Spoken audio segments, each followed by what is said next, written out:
Rana says, when I speak to myself, I use the expressions and slang that I know. However, when I try speaking to someone, even if they don't know English, I use simple words. I don't know why.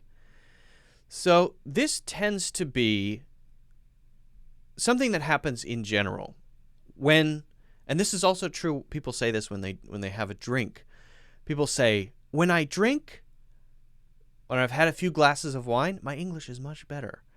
But when I haven't had a drink, and when I'm just trying to say things, especially in front of more than one person, 2, 3, 4, 5 people, I can't find the words that I need. Well, what does this tell you? Does this suggest that this is a knowledge issue? Is this an issue about what is in your head? Well, clearly not. If you're able to use the words by yourself, or if you've had a few glasses of wine, the phrases that you learned when you're relaxed, but not in social situations, then the common denominator is not what you know or don't know. It's a couple of things. What are those things?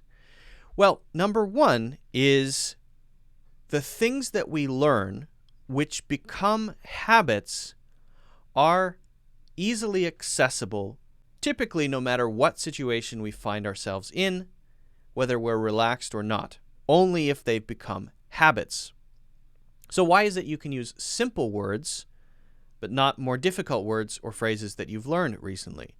Well, it's because those more difficult words and phrases that you've learned are not deep enough in your muscle memory, in your habits, to be able to pull out without thinking. So what do you have to do? You have to use them more. You've simply used those simple words so many times that they've sort of attached themselves more deeply into whatever process in your brain builds habits, right? It's like deeply ingrained in you because you've used them in different situations. You've heard them in many different situations. Imagine each word is sort of attached to like a web, and they're different little tentacles or arms on that web. And the more you hear a word in different situations or phrase in different contexts, the more you use it and get feedback that, oh yeah, that I was able to be understood when I used that, the deeper it goes and the more arms it grows and the more it becomes a habit. But if you learn a word once and you use it 3 times and you've heard it 5 times, that's not really enough to deeply understand it. And so it hasn't really attached itself to the floor of your brain, if that makes sense. It hasn't dug deep roots into your habits, your habit structure, let's call it that, your muscle memory. It doesn't have firm tentacles attached to that, whatever that is, that structure. So you have to make it a habit. You have to practice using it more. You have to deliberately make example sentences with that. You have to research it a little bit more and find more examples of it being used in various sentences. You have to listen out for it, and when you hear it, pay careful attention to where it was used, whether it's a word or an idiom. Really pay attention to that. If you do that, you're going to find that it becomes more and more accessible, whether you're feeling comfortable and relaxed or not. But that doesn't really take care of the what causes me to be relaxed or not relaxed thing. Why is it when people are watching me, looking at me, listening to me, I'm around others, I can't find those things that I can find when I'm more comfortable?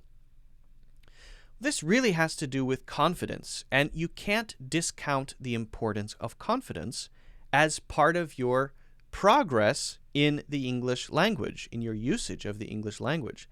It has to be considered. It has to be something you work on. It's an attitude thing. If I knew suddenly that, let's say someone, I'm trying to think about what would make me feel a little bit nervous at this point. Let's just say hypothetically, more people meant more nervous. I don't think that would be the case. But let's say, for example, there were 10 million people watching right now. I'm kind of used to doing this, so I'm not sure I would feel any different, honestly. But let's say that would make me somehow more nervous. then I wouldn't be able to find my thread. I wouldn't be able to remember what I was going to say. I might stammer. I might get stuck. There's some aspect of feeling under pressure as though we're being judged by someone that causes our ability to perform in any way to go down. This is why we have performance anxiety, for example, during the Olympics. A lot of people are watching.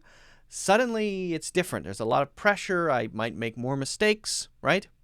It's almost as though whatever that pressure is, whether it's one person or someone who we worry is judging us or a billion people, whatever that pressure is, it reduces our ability to perform.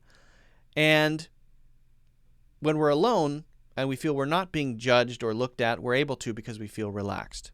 How can you get used to that pressure? The only thing that you can do is expose yourself to it more often. So if you're afraid of talking in front of others, then you have to talk in front of others a lot more. And it's not like it's going to be hard every single time. It's going to get easier and easier. Trust me, it's going to get easier and easier. Might be difficult at first. Take the first step. Second step will be easier. The third step will be easier. You have to expose yourself to it in order to gain confidence.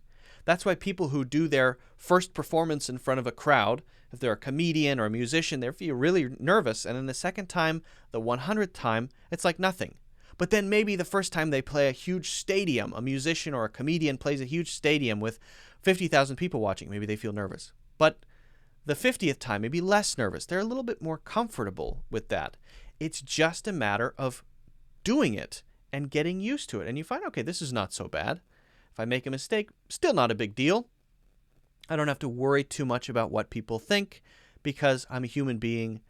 Nobody's perfect. Everybody makes mistakes. And that's something that you can realize intellectually, but to really get it so that your performance isn't negatively impacted, so that you can still do well under pressure, or when people are watching you or around you, you have to experience it. There's a difference between experiencing something, doing something, and knowing that it's true. Or you might realize now, oh yeah, that's true. But it's not super easy to just know that that's true. You have to actually kind of get used to it. And you'll build confidence as you go. So what are you afraid of? Conversations? Have more of those. Join a book club. Join a meetup. Communicate with people regularly. I always say, start a YouTube channel. Practice speaking on camera. Do all of that stuff. Do the things that you're afraid of, and the things that you're afraid of will become things that you're not afraid of anymore. And you might have new things that you're afraid of, but what you used to be afraid of will become second nature, easy, no problem. So I hope that helps. And I hope that you face the things that are holding you back. It's important to do that to really make progress. Difficulty is not a bad thing. It's a good thing because it tells you what to work on next. If you haven't already done so, don't forget to hit the like button or the thumbs up. Don't forget to subscribe, of course, and follow if you haven't done so. And also check out my full courses in the links in the description.